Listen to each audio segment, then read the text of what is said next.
শোনো, পাশের বাড়ির বৌদি আছে না? কে ওই ঝুমা সুন্দরী? মানে ঝুমা বৌদি? হ্যাঁ হ্যাঁ, ওই ঝুমা বৌদি। কয়েকদিন ধরে দেখছি খুব পিরিত দেখাচ্ছে। এটা তো ভালো কথা, প্রতিবেশী। কিন্তু ওকে আমার একটুও ভালো লাগে না। ও বিবাহিত ছেলেদের দিকে কুনজর দেয়। ছাড়ো না, তোমার তাতে কি? এই দেখো, পেতনির নাম নিতে না নিতে পেতনির ফোন হাজির। দেখি আবার কি বলে। হ্যালো। হ্যালো, কেমন আছেন দিদি? কেন ফোন করেছো সেটা বলো। আরে একটু ভদ্রভাবে বলো না। ঠিক আছে, হ্যাঁ বলুন, কেন ফোন করেছেন? মাঝের মধ্যে দাদাকে নিয়ে আমাদের বাড়িতে আসতে পারেন তো?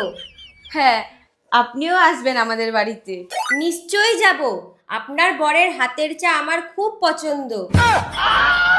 কিন্তু আপনি কি করে জানলে আমার বর খুব ভালো চা বানাতে পারে?